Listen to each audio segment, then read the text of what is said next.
Gary Namick of the Tulsa World, along with Eric Bailey, our Oklahoma Sooners beat writer, breaking into your weekend slash work week. If you pick this up a few days later to talk basketball, the Sooners have a new coach. Porter Moser comes from Loyola Chicago to take over for Lon Krueger. Eric's been learning a lot about this 52-year-old darling of the mid majors, right? I guess is that a safe way to put it? That's to start with, right? Given Loyola's impact since their run to the Final Four of 2018.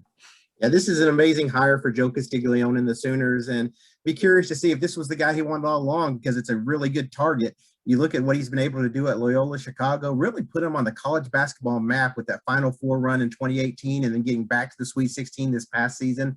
Just an incredible get for the Sooners, and you're replacing an icon with someone who really makes you think that he could be in Lon Kruger's atmosphere in terms of coaching. So just a fun hire for the Sooners.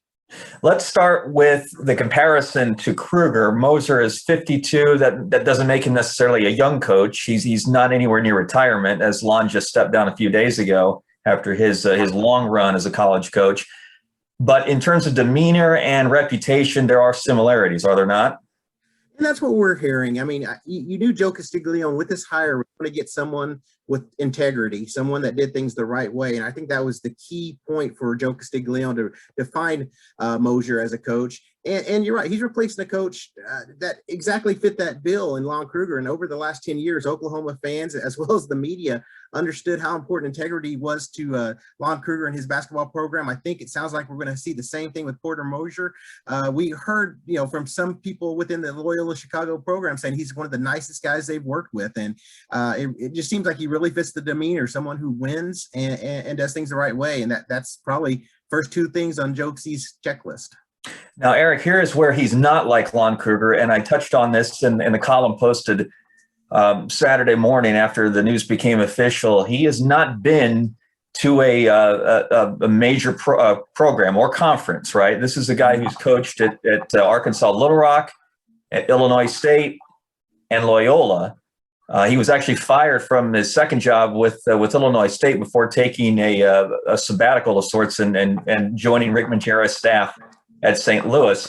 There's where the two differ. Krueger had a made reputation as a program rebuilder in pretty big spots, Illinois and Florida and UNLV, even Kansas State, his alma mater once upon a time. So if there's any skepticism, it's probably going to center around this. Can Moser do what he did at Loyola at a high major job? I think that's the challenge, and I think it's a challenge he's willing to accept, and he expects that challenge as well. When you look back at Illinois State, that was probably the only school where he was fired basically in 2008. And you know what? We're 13 years down the road now. You'd have to think he's a better coach. He's not the same coach that he was at Illinois State. That's evident with what he was able to do at Loyola Chicago. He will have resources at Oklahoma. He'll be able to recruit to those resources, something he's really never had at his other stops. That's the key. How much does he use those resources? And once again, it goes back to the challenge of the Big 12. He made that statement in the press release. He talked about accepting that challenge of playing in the Big 12. I think as a coach, as a competitor, you like that, seeing that he wants to play in one of the best conferences in America. He's certainly beaten some big programs. He just beat top seed Illinois to get the Ramblers to the Sweet 16 in this current tournament. And he beat a Big 12 team that we're pretty familiar with, the program in Kansas State, to get to the Final Four, right, in 2018, before their run was stopped by, I believe it was Michigan, was it, in at the Final Four that year in the semis. Okay, I love this. This is a story that you're posting today. You spoke with Barry Hinson about this guy, and you and I both reached out to coaches and sources just for sort of feedback about Moser. Barry has been, I think, your go-to guy so far, and has given you, I think, some pretty good introductory perspective that you might want to share with us real quick. I had a quick phone call with Barry yesterday when this started looking like it was going to happen, and he told me a really good story. The year was 2018. Barry was coaching at Southern Illinois, and of course, they're in the same conference as Loyola Chicago, who just went to the Final Four. Barry's dad was going to have a heart surgery, and it was kind of, it could go good, it could go bad. There was nothing in the middle. So his dad asked if Sister Jean could say a prayer for him. And so Barry reached out to Porter, and Porter went and videotaped the prayer that Sister Jean said for him and sent it to Barry, and his dad saw it that day before surgery, and it just was a blessing to that family. Yeah. Barry loved it, and he just said that's the type of person Porter is. He all he wanted Porter to do was just send a message. And what does Porter do? He goes to Sister Jean's office, tapes a video, and sends it back. So Barry will forever be grateful for that, and that really just tells you what kind of coach Oklahoma is getting. I mean, and we're here. That's the reports we're hearing. That's Right. the person that he is. Henson, the assistant or the staff member at Oklahoma State, of course, the former ORU head coach, guy who's done some big things in the Tulsa basketball community. Style of play, you start with defense, right?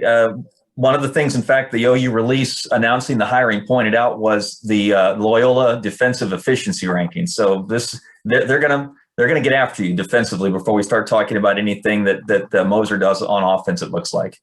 And that's what, I asked Barry Hinson about that too. Barry Hinson played Porter Moser 21 times. Mm-hmm. Illinois State and also at Loyola Chicago when Barry was at Missouri State and Barry was at Southern Illinois. So he's very familiar with this coaching style. And I asked him about the defense.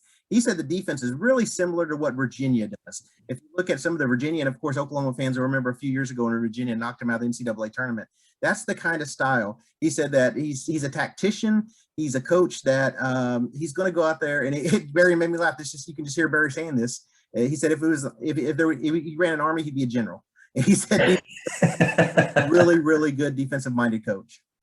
All right. Remember, the odds makers released the initial list when Krueger retired, and sitting head coaches were at the top. It was Mark Turgeon at Maryland, Dana Altman at Oregon. I think Frank Martin popped up from South Carolina. Again, the safer play for Joe Castiglione might have been to go and really pursue that group of sitting power conference head coaches. He goes the mid-major route with Porter Moser. And now it gets interesting. We'll see if Moser has a little more success long-term than Jeff Capel, who Castiglione hired as a mid-major coach from VCU as his first basketball hire to replace Kelvin Sampson once upon a time. And exactly. And you mentioned Lon Krueger. He was, even though he had so much experience at the big level, he came from a mid-major too at UNLV. So I guess that would be 3 in a row that he's hired from mid-major programs. But this is the hottest name out there. And you wrote in your column, you have a Big 12 coach and an assistant coach or someone that's going to be in the Final Four today on Saturday that they love this hire. It seems like they just spoke highly of Moser. So I'm excited to see what Oklahoma does. The next generation of Oklahoma basketball. It's going to be exciting to see what happens. You and I have both written about this man. We want readers to get to know him by checking out our stories, our columns. We'll dial up some more on him as the days roll forward. We have not yet spoken with Moser. Well, as of this taping, we will here in the next few days as he does his first media briefing. Moser also has his work cut out in trying to put together what's become sort of a fractured roster, right, in terms of the comings and goings, up and down the old roster. Yeah, it's going to be interesting. And, this is where we're going to see where the transfer portal really comes into play because it's Oklahoma that's hemorrhaging players right now. We're seeing programs across the country, big and small, losing players. So I hate to say free agency, but I think that's what it's going to feel like coming up in the next couple of months. That's what it is. And it's not just for Porter Moser. Right? Everyone's dealing with it. Every day it seems multiple players, sometimes from the same program, go into the portal. So we'll continue to follow the story and write about Moser and the OU basketball program. Please keep reading us. Please keep watching us. For Eric Bailey, this is Garen Emig with the Tulsa World.